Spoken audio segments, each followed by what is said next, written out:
William starts with a W. Zerbib starts with a Z. You're listening to William Zerbib Classic Rock, WDMZ.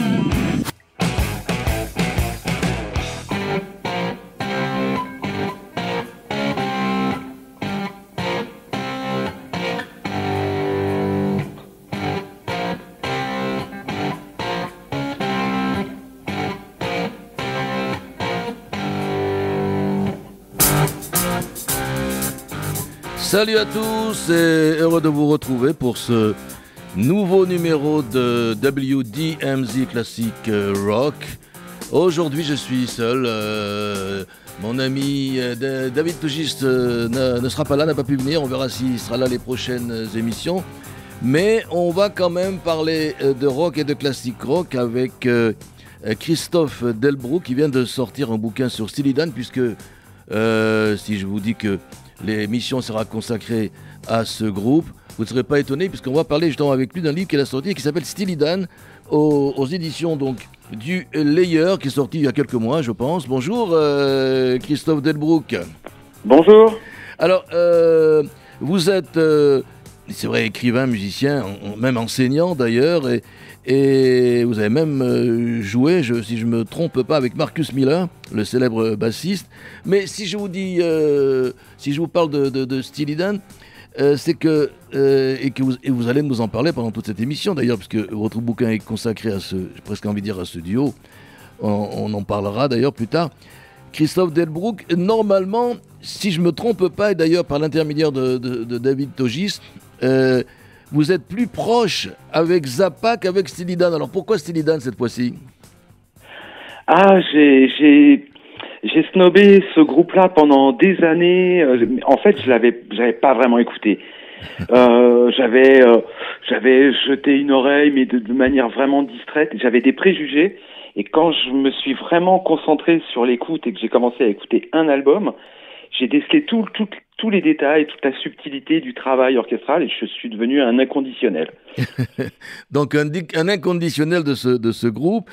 Et d'ailleurs, voici je dirais ma première question avant qu'on écoute la première pause musicale.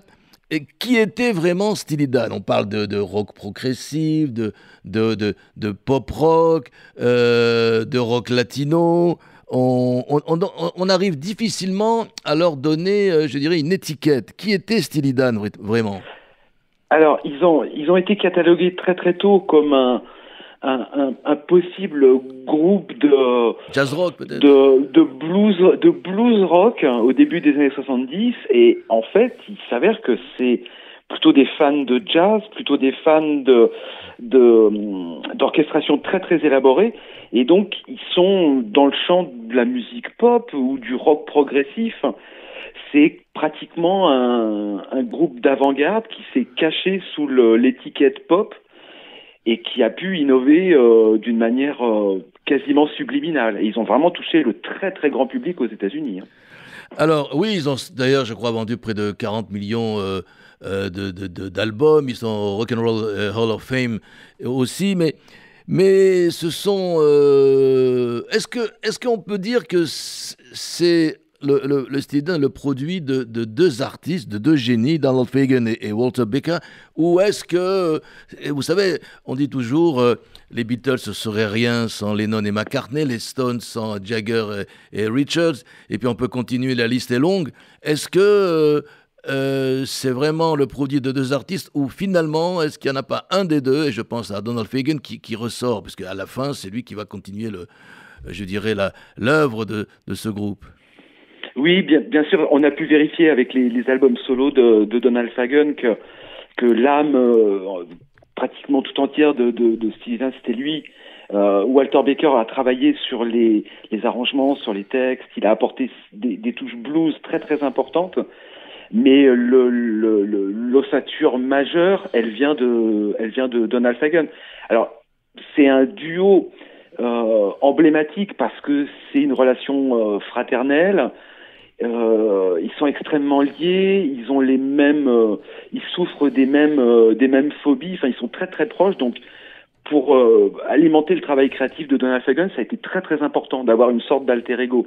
Et puis après, autour de ce duo, il y a tout un groupe, toutes sortes de musiciens Oui. qu'on n'a pas considérés comme des musiciens de groupe. On considérait que Steely Dan, c'était le duo Baker-Fagan, mais il y a quand même des musiciens très très récurrents sur les disques. On retrouve des pionniers du jazz rock et des gens qui ont travaillé très très longtemps avec eux. Donc il y a ce duo, il y a Donald Fagen à la tête de l'écriture, de la composition. Il y a ce duo et puis il y a toute une flopée de musiciens hyper talentueux qui vont graviter dans leur univers. Dont d'ailleurs Jeff Porcaro, Toto, Michael McDonald, Doobie Brothers, qui a fait des allers-retours, je crois, entre autres artistes connus du jazz rock. Oui, bien sûr. Après, durant toute la décennie des années 70, ils ont travaillé avec, je sais pas, une centaine de musiciens, mais on va en trouver une dizaine, notamment des guitaristes, parce que là, le rôle de la guitare dans Steely Dan, c'est vraiment important, notamment des guitaristes de jazz électrique vraiment, vraiment majeurs, quoi. Sans parler après un petit peu plus tard des invitations, de la présence de Wayne Shorter sur leur disque, de Steve Gadd. Enfin bon, voilà, c'est invraisemblable. Eh ben, on va commencer la première pause et puis vous viendrez nous commenter sur ce titre et pourquoi, qu'est-ce qu'il représente peut-être même pour vous. C'est Reeling in the Years, c'est l'album Count by Three, c'est le premier en 72 je crois. Donc voilà, Steely Dan, Reeling in the Years.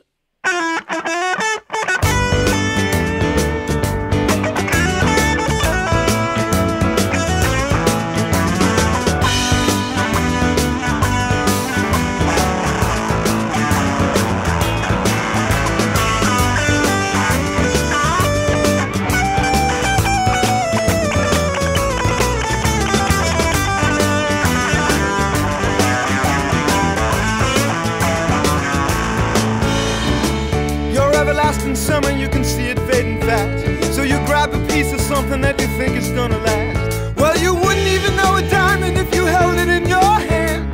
The things you think are precious, I can't understand. Are you reeling in the years, stowing away the time? Are you gathering up the tears? Have you had enough of mine? Are you reeling in the years, stowing away the time? Are you gathering up the tears? Have you had enough of mine? You've been telling me you're a genius since you were 17. In all the time I've known you, I still don't know what you mean. The weekend at the college didn't turn out like you planned. The things that pass for knowledge I can't understand.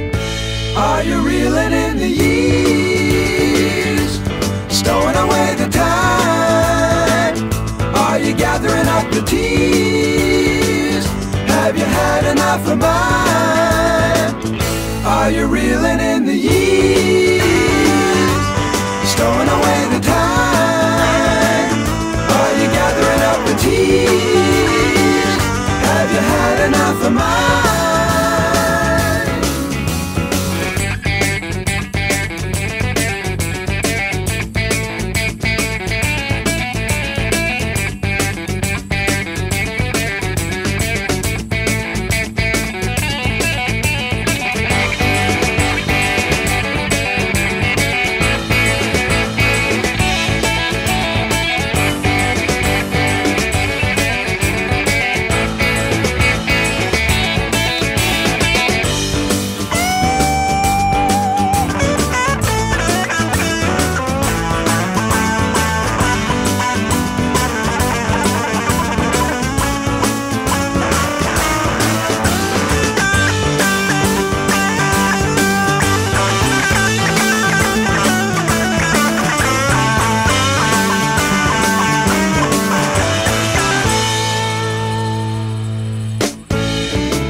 Money and I spent a lot of time. The trip we made to Hollywood is etched upon my mind. After all the things we've done and seen, you find another man. The things you think are useless, I can't understand. Are you reeling in the years, stowing away the time? Are you gathering up the tears? Have you had enough of mine? Are you reeling in the years, stowing away the time?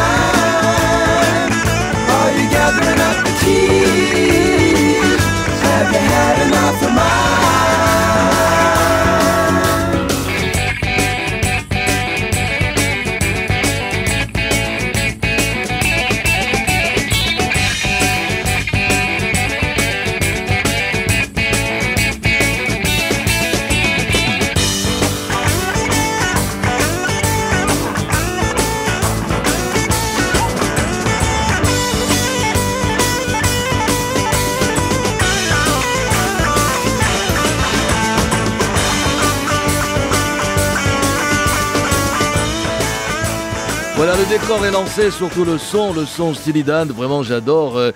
Nous sommes avec Christophe Delbrück qui a sorti il y a quelques mois un bouquin sur Steely Dan aux éditions du Layer que je vous recommande évidemment. Alors voilà, j'ai dit le son est lancé, c'est vraiment du son Steely Dan. Alors est-ce qu'on peut parler de classic rock en parlant de Steely Dan, Christophe Delbrück? Oui, on peut parler de classic rock, mais pas dans le sens d'une musique qui serait prédéfinie, qui serait un style à part entière, qui appartiendrait à toute une catégorie de musiciens. Ils sont dans le registre du rock progressif, ils sont complètement innovants. Ils se sont servis de différentes étiquettes pour injecter des choses qui étaient complètement neuves. Donc c'est un travail de composition qui se fait pratiquement au détriment des commerciaux et Oui. des directeurs de labels. Ils n'ont pas du tout accepté l'idée de se cantonner au registre du blues rock et de faire des choses que faisaient déjà les Doobie Brothers ou Eagles. Oui. Donc ils ont invité tout de suite des musiciens de jazz, ils ont mélangé des styles, c'est des fous de musique. Walter Baker et Donald Fagen, donc avec des connaissances encyclopédiques. Donc ils ont tout de suite rajouté des petits bouts de tango, ils sont allés voir du côté de la musique brésilienne, ils ont mis des références au jazz contemporain, ils ont inséré tout un tas de choses, de la musique électronique aussi. Ce qui fait que très très vite les commerciaux ont été déçus parce que Mais c'était oui. pas si conventionnel et rassurés en même temps par les chiffres de vente. C'est ça qui est à mon sens le plus extraordinaire avec Steely Dan, c'est que même si c'est une musique vraiment atypique, vraiment singulière, elle a quand même obtenu des scores vraiment vraiment étonnants, quoi. Il y a des top 10 à chaque sortie d'album dans le Billboard, c'est quand même pas rien. Alors, en plus, ce sont deux personnages, donc Fagen et Baker, qui sont c'est des artistes sombres, un peu comme Nick Cave, vous voyez ce que je veux dire. Alors, ils aiment pas la scène, ils veulent même pas en faire. Souvent, ils réchignaient, ils n'en raffolaient pas. On sait très bien que ce sont, et on en aura la confirmation d'ici une petite quinzaine de minutes, que ce sont surtout des fous du studio. Mais ce côté sombre, en lisant votre livre, surtout au début, je sais pas, on a l'impression que c'est, et là vous êtes sur RCJ, donc je serais pas étonné de vous le demander, que ce sont leurs origines juives ashkénazes un peu, qui fait qu'ils sont un peu sombres comme ça. Est-ce que c'est vrai? Non, oui, c'est un tempérament. Il y a la Shoah Alors, il y a des ressort. choses, ouais, il y a des choses très très particulières chez Donald Fagen. Il y a des phobies, il y a des terreurs qui l'ont vraiment gêné pendant des années. Effectivement, il pouvait pas faire de la scène, il pouvait pas passer à la télévision. Steely Dan, à leur tout début, alors qu'ils avaient des scores fantastiques, le leader refusait de passer à la télévision. Ils n'ont pas pu faire de promo à la télé pendant des années. Mais il y a les traumatismes d'enfance de Donald Fagen, ils sont vraiment très très importants. Son grand-père s'est suicidé parce que au moment de la guerre, des voisins de son quartier dans le New Jersey, des pro-fascistes, ont brûlé son magasin. Donc il y a des choses qui l'ont traumatisé, qui l'ont vraiment marqué, qui ont fait que Donald Fagen, c'est un personnage pratiquement asocial. Dans ces conditions-là, on peut pas faire de carrière musicale, c'est pratiquement impossible. Et son acolyte Walter Baker, c'est quelqu'un qui veut pas faire de scène, qui a envie de jouer dans son coin. Donc c'est un groupe qui s'est retrouvé avec un énorme succès dès le début et qui ne voulait pas se produire sur scène, qui voulait pas passer à la télévision, qui voulait pas faire la promotion des albums. C'est difficile, non, de savoir comment ils sont arrivés à acquérir ce succès phénoménal quand on refuse tout ça. C'est plus qu'atypique, c'est du domaine quasiment... Mais justement, ça a créé une sorte d'aura sur ce groupe, avec deux leaders vraiment acariâtres qui veulent pas du tout faire la promotion de leur musique. Ça leur a donné une véritable identité. C'est pas nécessairement ce qui a fait vendre le plus de disques, mais en tout cas, ça a attiré une clientèle vers eux qui était pas du tout la clientèle des Eagles. C'était plutôt la clientèle de Zappa, de Johnny Mitchell, de Neil Young, ce genre de gens. Et ça a créé une sorte de raison sociale.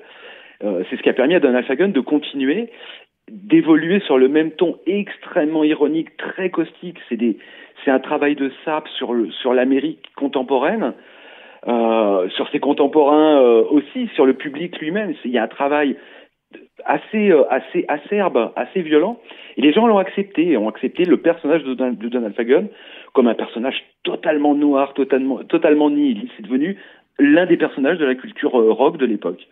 Et donc, je suppose que, enfin, vous l'écrivez dans votre livre, qui est d'ailleurs ce qui est intéressant dans ce livre, c'est pas pour en faire la promo, c'est parce que, et puis d'ailleurs pourquoi pas, c'est qu'en plus, il y a beaucoup de passages où vous faites parler Fagen ou Baker ou les autres, hein. Vous reprenez des morceaux d'interview, c'est ce qui donne un peu une vivacité à ce livre. Alors justement, ils ont eu beaucoup de difficultés, vous venez de le dire, à imposer leur musique, et comment y sont-ils arrivés? Quelle a été leur magie, la mayonnaise? Comment ça a pu se faire? Ah, alors ça c'est une longue histoire. Il y a des musiciens qui galèrent pendant des années. Il y en a d'autres pour qui la chance arrive très très vite. Eux, ça a été un chemin de croix depuis leur association à la fac. Ils voulaient d'abord être auteur-compositeur et écrire pour les autres. Pour les autres, oui. Sauf que les autres voulaient pas.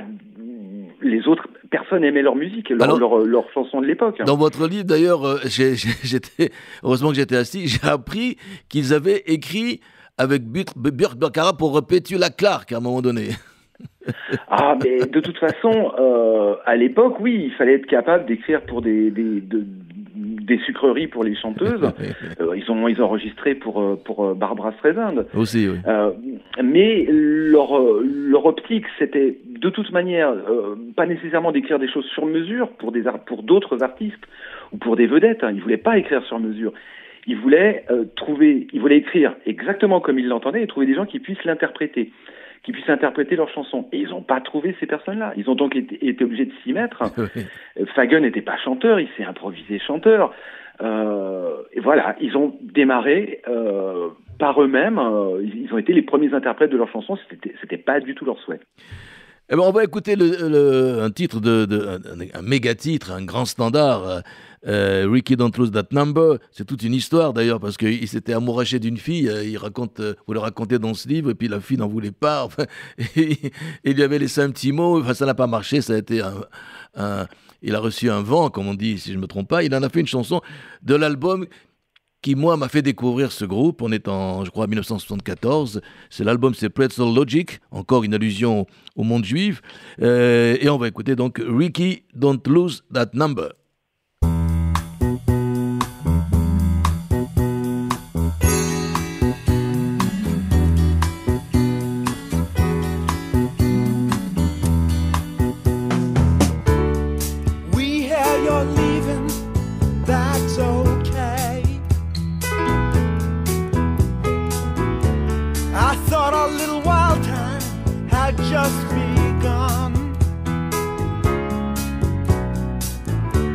I guess you kinda scared yourself, you turn and run.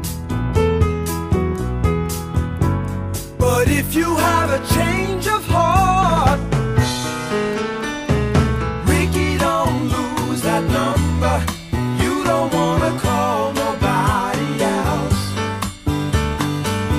Send it off in a letter to yourself.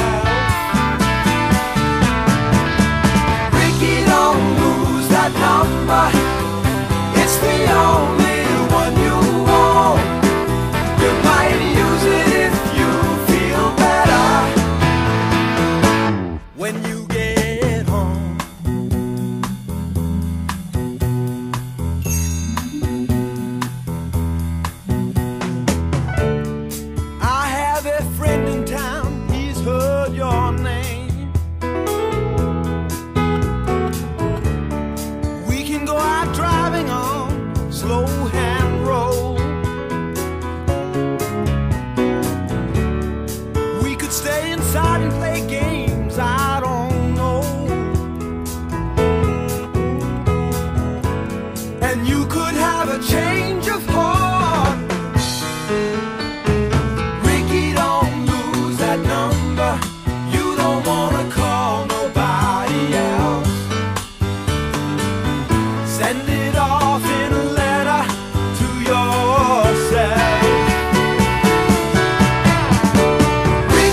only one you own.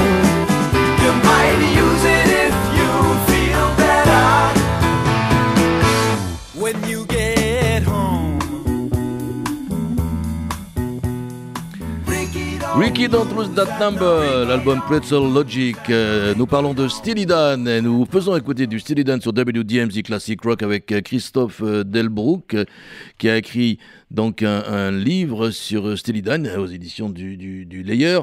Alors, une petite question, je ne sais pas si vous allez pouvoir y répondre. Qui est le guitariste dans les derniers solos de ce titre? Je ne sais plus, je ne me souviens plus.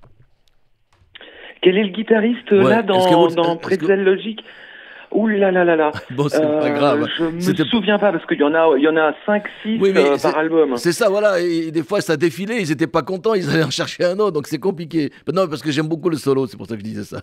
Alors je sais pas, je sais plus si c'est Lyrit Nour ou non, je sais plus. On trouvera, on essaiera de trouver, c'est pas grave. Scan.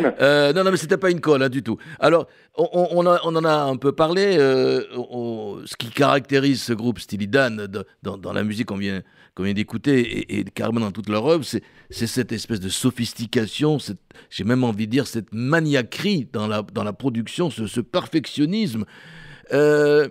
C'est quand même exceptionnel. Bon, il y a Zappa, c'est pas vous qui allez me dire le contraire, et puis il y a aussi Steely Dan. Est-ce que c'est un peu la même chose, cette recherche de la sophistication, de la perfection? Et on aura comment dirais-je, un témoignage tout à l'heure avec Marc Tobali, mais est-ce que vous confirmez ça? Oui, c'est complètement obsessionnel chez Donald Fagen. Mais il y a des gens qui recherchent la perfection et qui travaillent très très vite, Oui. comme Zappa ou comme Brian Wilson. Mais avec Donald Fagen, c'est toujours l'incertitude. Il sait pas si telle ou telle option est la bonne, donc il hésite, il recommence et tout ça. Ça fait partie du personnage. C'est quelqu'un qui veut un produit absolument parfait et qui sait pas du tout comment faire pour y parvenir. Donc effectivement, ça fait des heures de studio. Et souvent des heures de studio qui coûtent cher. On va essayer d'avoir dans quelques instants Marc Tobali qui est, je le rappelle, pour ceux qui ne le connaissent pas ou qui ne s'en souviennent pas, qui est le lead guitar du groupe de rock franco-marocain des années 60, fin des années 60 et 70, les variations.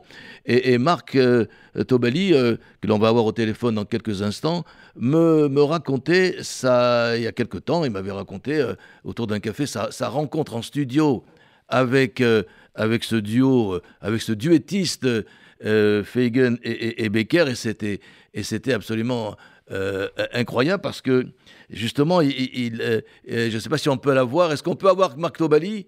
Non, pas tout de suite. Alors on ira peut-être tout à l'heure. Bon, il me parlait de ces difficultés donc à payer des heures de studio, mais pour les Steely Dan, c'était pas un problème. Ils pouvaient passer des heures sur un mot. C'est ça que je voudrais apprendre, ou faire connaître de la part de Marc qui les a croisés. C'était, je crois, à New York. Ah, on l'a au téléphone. On va essayer de l'avoir tout de suite. Marc Tobali, bonjour. Bonjour Marc. Bonjour Marco. Bonjour. Vous avez eu la chance de rencontrer en studio à New York, si je ne me trompe pas, le duo Steely Dan, les Fagen et Becker. Vous les avez rencontrés dans un studio de New York. Et comment se passait comment ils passaient leur temps en studio? Vous enregistrez à côté, je crois, et puis vous les avez rencontrés. Comment ça se passait avec eux? Dites-le nous. On était à côté d'eux. Oui. Eux, ils enregistraient, ils passaient l'après-midi sur un mot. Sur un mot. Ils restaient sur un mot tout l'après-midi. Tout l'après-midi. Mais si je me trompe pas, les heures de studio coûtent très cher et eux, ça les gênait pas de passer toute une après-midi. Ils s'en foutaient de l'argent. Ils s'en foutaient de l'argent là. Pour eux, la musique, ça devait être la hi-fi. Ouais. Hi-fi. Haute fidélité. Oui, de la haute fidélité, je comprends. Et Et tu les as rencontrés, tu as pu parler avec eux, avec Fagan ou avec Oui, Becker? oui, mais j'ai parlé avec eux. Oui, j'ai parlé avec eux. Et j'aurais demandé pourquoi ils mettaient tant de temps. Ils me disaient que c'était de la haute fidélité et qu'il fallait que ça soit parfait comme ils l'entendent eux dans leur oreille. C'est ça, il fallait que ce soit parfait pour eux. Ben, Marc, merci de ce témoignage. Je voulais justement que c'est pas courant d'avoir rencontré en studio les Steely Dan. Merci de ton témoignage et je te dis à très très bientôt et surtout bonne santé parce que je sais que tu traverses des moments difficiles. Christophe Delbrück, donc Marc nous disait c'est de la haute fidélité. En réalité, c'est vrai qu'ils sont... Bon, l'argent, c'était peut-être pas un problème, c'était la production qui payait. Mais passer toute une après-midi sur un mot, c'est quand même assez incroyable, non? Oui, bien sûr, mais quand on parle de budget sur la création d'un album, l'investissement, il est récupéré sur les ventes. Oui. Donc, de toute manière, c'est de l'argent en moins pour Donald Fagen. Quand il passait du temps sur un mot, c'est de l'argent qu'il perdait. Il préférait le perdre, mais avoir quelque chose dont ils n'auraient pas honte 3 mois plus tard. En fait, c'était ça leur phobie. C'était d'avoir quelque chose dont ils puissent être fiers le plus longtemps possible. Et évidemment, pendant toutes les années 70, ils n'ont pas arrêté de critiquer leurs albums en disant que le son, il y avait telle ou telle erreur, que patati patata. Les albums sont fantastiques. Mais eux ne pouvaient plus les réécouter 3 mois après leur sortie parce qu'ils n'entendaient que les défauts. C'est incroyable. Et évidemment, ils ont poussé à peu près tout le staff d'ABC Records à la démission. Tout le monde voulait démissionner. Plus personne voulait rester avec des maniaques pareils. Il y a eu quelques conflits avec les musiciens. Il n'y en a pas eu avec Jeff Porcaro, mais il y en a eu avec d'autres batteurs parce que ils devaient recommencer 12 fois dans la journée la même prise. C'est ça, c'est ce qu'il nous disait, quoi. C'est dingue, quoi. C'est-à-dire, c'est poussé, c'est de la maniaquerie, quoi. C'est poussé. Enfin, je sais pas si c'est de la maniaquerie. On parle d'art musical, mais je sais pas. Ce perfectionnisme est assez peu courant. Christophe, on va écouter un autre titre qu'on va devoir écouter parce qu'il est un peu long. C'est tiré de l'album Aja, apparemment connu comme étant leur meilleur. C'est Deccan Blues.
Tiré de l'album Aja Deacon Blues, Christophe Delbrook avec nous pour parler de Steely Dan et écouter du Steely Dan.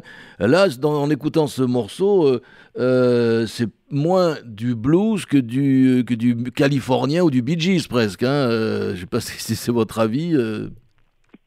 Oui, après, d'un morceau à l'autre, ça va changer. Simplement parce que en tant que compositeur, on peut s'accorder ce droit-là. Ils se sont accordés ce droit-là. Donc, le Deacon Blues, c'est pas vraiment du blues, c'est pas grave. Il va y avoir du reggae, oui, je sais. Une chanson extrêmement salace après ou avant. Enfin bref, ça change. Ça change tout le temps. Alors, vous classez la vie du groupe en 8 époques différentes. Hein. Pourquoi l'avoir fait comme ça ? Je sais pas, ça s'est trouvé comme ça. De toute manière, il y a des éléments dans leur vie qui se distinguent et qui sont des éléments clés. Ce qui va amener vers la carrière solo de Donald Fagen, les problèmes durant l'enregistrement de Gaucho, ça ouvre une toute nouvelle période dans les années 80, la reformation dans les années 90, ainsi de suite. Il y a des étapes clés comme ça. Est-ce que ces étapes clés sont celles de la plupart des groupes de rock? Ça va, ça vient, ça revient, comme disait l'autre dans Chassonson, bien connu. Est-ce que c'est le propre ces fâcheries, ces ruptures et ces retours? Est-ce que c'est toujours... vous l'avez remarqué dans vos différents... Parce que, bon, vous n'avez pas écrit que sur Fagen et sur Zappa, vous avez écrit même sur la soul. Est-ce que c'est souvent le cas? Oui, bien sûr. La majeure partie des groupes, il y a des hauts et des bas, il y a des engueulades, il y a des problèmes d'ego, il y a des... Enfin, ça n'arrête pas.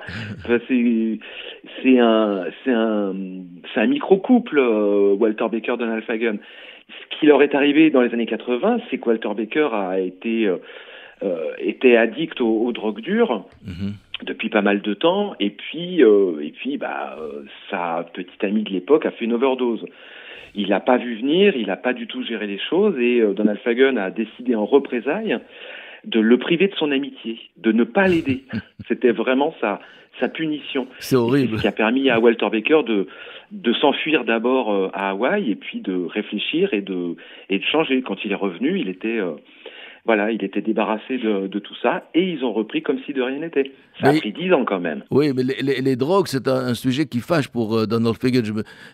On se souvient de cette histoire qu'il a eue.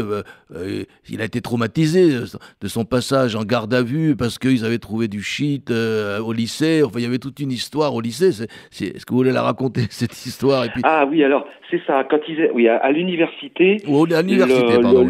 Le fameux dortoir de l'université de Bard, il y avait beaucoup d'éléments contre-culturels, voilà, de jeunes gens qui gênaient un petit peu l'administration, avec des idées libérales, avec toutes sortes de choses. Donald Fagen, lui, était déjà plus du tout consommateur de drogue. Non. Il a fait un très mauvais trip à l'acide, donc il a arrêté. Mais il y a quand même eu une perquisition assez féroce à l'université. Tout le monde a été embarqué, on leur a rasé le crâne, on les a mis en prison. Donc ça l'a guéri définitivement de toutes les drogues hype, hallucinogènes, branchées et tout ça. Mais il était déjà loin de ça. Donald Fagen, c'est un personnage on peut pas l'emmener en promenade dans la forêt parce que s'il touche une feuille d'arbre, il va faire une allergie. C'est quelqu'un qui voyage avec une valise de médicaments. C'est un hypochondriaque parfait, quoi. C'est un hypochondriaque. Il est pire que moi, alors. Okay. Il a eu justement des problèmes dans un aéroport où à la douane, ils se sont inquiétés de ces médicaments. Ils trouvaient ça suspect. Mais lui, c'est ce qu'il consomme tous les jours pour prévenir les piqûres d'araignées, les crises de panique. Donc voilà, les drogues, c'était pas du tout son truc. En 78 sort un film que j'ai vu, que j'ai beaucoup aimé évidemment, puisque je faisais pas encore de radio, je l'ai commencé quelques années plus tard. C'est l'histoire tumultueuse, la vie et la mort, j'ai envie de dire, d'une des premières stations FM en Californie. C'est peut-être même une histoire vraie. Oui, bien sûr, c'est tiré d'une histoire vraie, oui. Alors, sort la bande musicale du film. et de cette bande musicale. Je crois que c'est même Steely Dan qui l'a entièrement composé, mais on va écouter ce morceau qui caractérise vraiment ce film et qu'on entend souvent dans ce film, c'est Nostalgia. C'est tiré de ce film FM, c'est en 78, les Steely Dan.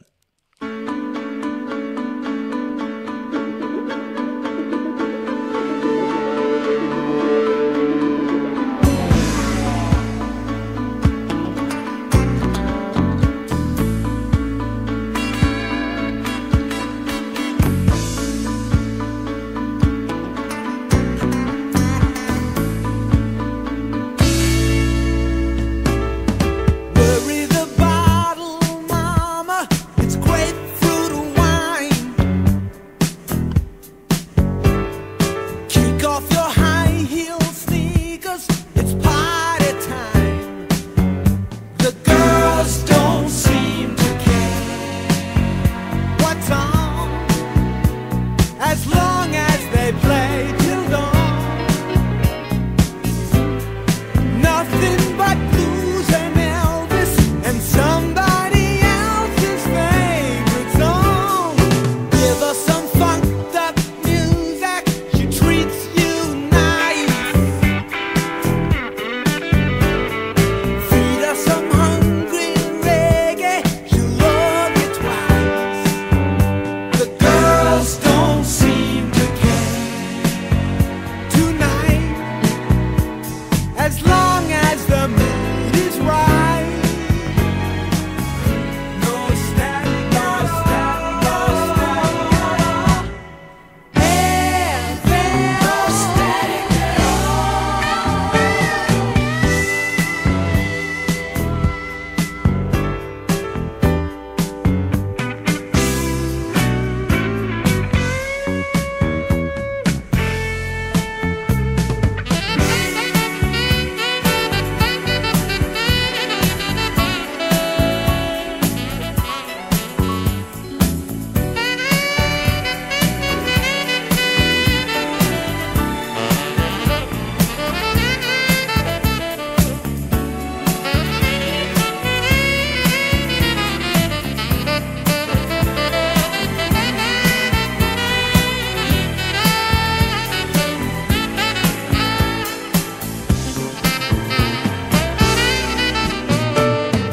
Give her some funked up music, she treats you nice. Feed her some hungry reggae, she'll love you twice. The girls don't seem to care tonight, as long as the mood is right. No static, no static, no static. Hey, no static at all.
Vous pouvez réécouter la playlist de cette émission sur radio-rcj.info et l'application RCJ, ainsi que sur toutes les plateformes de podcast, dont Apple et Spotify. C'est toujours du Steely Dan qu'on écoute, et là, principalement, j'ai l'impression que c'était plutôt du Donald Fagen. D'ailleurs, on retrouve ce son plus tard chez lui, et je pense à l'album, comment il s'appelle déjà cet album, Condos, Stolen Condos, quelque chose comme ça, qui est sorti dans les années 2000. Dans ce titre, FM Nostalgia Road, j'ai l'impression aussi qu'il rend hommage, ou c'est un clin d'œil à Carlos Santana, parce qu'alors à la fin, on se croirait chez Santana carrément, non? Vous pensez pas? Ah, je suis pas sûr. Je suis pas sûr. C'est peut-être un hasard, mais la musique latine qu'on retrouve beaucoup chez Santana, on l'a vraiment beaucoup avec Steely Dan. Oui, c'est vrai. Elle est pas aussi assumée parce qu'il n'y a pas de percussion, mais il y a beaucoup de tempo latin. On va écouter un titre de ce fameux et célèbre album Gaucho. On va écouter le titre Hey 19. Qu'est-ce que vous pouvez dire sur cet album? On a beaucoup écrit sur cet album, Christophe Delbrück. Alors, ça a été une catastrophe pour l'enregistrer puisque tous les problèmes de Walter Baker sont arrivés à ce moment-là. C'est ça. Ils ont mis plusieurs années pour le finir. D'abord, ils n'avaient pas d'idée. Ils avaient l'obligation de faire cet album avant de pouvoir rentrer à New York. Ils vivaient en Californie. Ils n'étaient pas heureux en Californie. Ça a été très très compliqué. Et c'est peut-être l'apogée de leur perfectionnisme. C'est-à-dire qu'ils étaient tellement déçus d'eux-mêmes qu'ils ont mis beaucoup d'énergie à tout recommencer tout le temps pour avoir quelque chose d'absolument parfait. Et la qualité de production du disque, aujourd'hui, elle est légendaire. Oui. Mais ça a été compliqué pour y parvenir. C'est un disque c'est un album, de légende que tous les grands fans dont je suis, évidemment, vous l'aurez compris, possèdent. Ce fameux album qui est sorti, je crois, en 80 ou 81, Gaucho. En 80, oui. C'est ça? En 80. En 80. Bon, on va écouter Hey 19, justement, de Gaucho.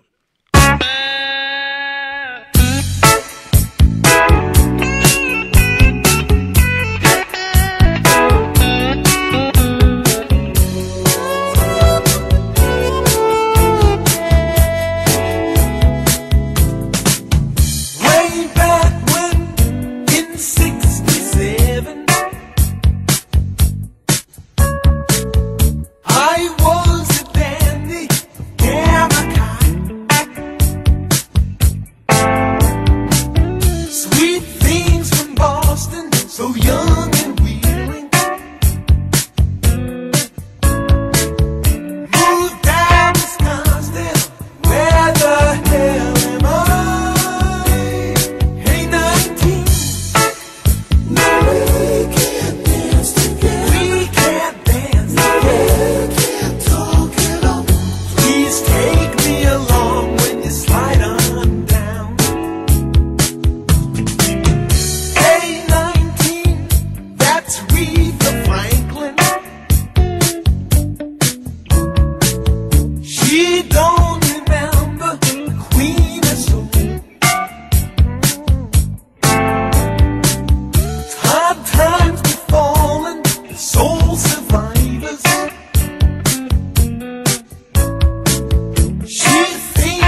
2019, l'album Gaucho en 1980. Difficile de tenir tous les titres et de les diffuser parce qu'ils sont quand même, ce sont des titres souvent très très longs. Christophe Delbrück est avec nous pour parler de Steely Dan grâce à son bouquin sorti il y a quelques mois aux éditions du Layer. Au fait, Christophe, Steely Dan, ça veut dire quoi? Fallait que je la pose. Oh là là. Alors, c'est le nom d'un godemichet dans la mythologie de Burroughs. Oui. Donc voilà, c'était une private joke. Hein. Ni Fagen ni Walter Baker pensaient que quelqu'un releverait et pourtant ils l'ont fait. La farce. Et ça a été découvert. Et ils ont dû, évidemment, pendant des années, se justifier sur ce type de provocation. C'était une blague entre eux. Oui, c'était private joke, comme on dit effectivement en anglais. Alors, on l'a dit, mais ça vaut le coup de le rappeler, ils n'aimaient pas être en public, ils n'aimaient pas les concerts, les Steely Dan, et surtout Fagen. Ils préféraient le travail en studio, et c'était ce qu'ils faisaient le plus souvent. Et comment on peut expliquer ça, quand même, quand on est un groupe et qu'on est arrivé à ce degré de célébrité, on ne peut pas éviter les concerts, quand même. Ah oui, mais leur comeback des années 90, ils ont réglé ce problème. Ils ont fait de la scène, ils sont partis en tournée. Mais à l'époque, quand ils avaient une vingtaine d'années, Donald Fagen était agoraphobe. Il pouvait pas se présenter en public sans avoir peur. Et puis Walter Baker était tellement déçu par le son de l'époque et puis la difficulté de donner un bon concert à l'époque qu'il voulait plus en faire. C'est une époque où il n'y avait pas de système de retour, où les musiciens s'entendaient pas, on n'entendait pas le chant. Enfin voilà, pour des gens très très rigoureux comme eux, c'était un supplice. Eh bien, en parlant de rigueur, on va écouter ce standard extraordinaire des Steely Dan, tiré de leur premier album Can't Buy a Thrill. C'est évidemment l'inévitable Do It Again.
Le célébrissime Do It Again de l'album Can't Buy a Thrill. Christophe Delbrück avec moi, et comme dans toute chose, il y a une fin. Christophe, je suis désolé, il va falloir clore cette spéciale Steely Dan. Je rappelle que vous avez écrit un bouquin un beau bouquin avec des interviews que vous reprenez des différents artistes, et d'ailleurs pas que de Becker et de Fagen. Et pour terminer cette émission, ce spécial Steely Dan, je voulais simplement, on n'aura même pas le temps de passer de la musique, que vous me parliez en 1-2 minutes maximum, je crois, de Fagen seul. Ouh là là, c'est difficile. C'est une carrière fantastique. Ces albums solos sont très très avant-gardistes, très accessibles. C'est une prouesse, à mon sens, qu'on retrouve chez Frank Zappa. C'est un grand vulgarisateur. Ça a l'air de rien, mais Do It Again, qui est leur premier succès, il y a quand même un solo jazz de guitare-sitar.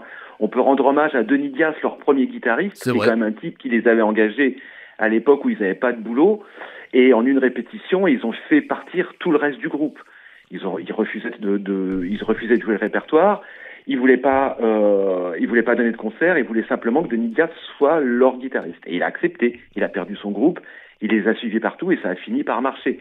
Donald Fagen, quand il a démarré sa carrière solo, il était pratiquement accusé de sacrifier Steely Dan, puisqu'il travaillait plus avec Walter Baker. Et sa carrière solo est très très intéressante, et c'est un prolongement logique de ce qu'a pu faire Steely Dan. Il faut vraiment pas passer à côté. Eh bien, c'est avec ces derniers mots que nous allons terminer cette émission. Rappelez que Walter Baker, lui, est décédé en 2017. Et je retiendrai évidemment 2 albums de Steely Dan seul. C'est le fameux Nightfly, que l'on retrouve aussi en 2021, qui est sorti en Nightfly Live. Et puis, celui que je préfère de tous, moi, c'est l'album qui est sorti, j'en disais 2 mots tout à l'heure, en 2012, Sunken Condos. Et de cet album, écoutez bien le titre Slinky Thing, que j'aime bien. Voilà, merci Christophe Delbrück. Très heureux d'avoir partagé ce spécial Steely Dan avec vous. À très bientôt, peut-être avec d'autres artistes. Au revoir. Au revoir.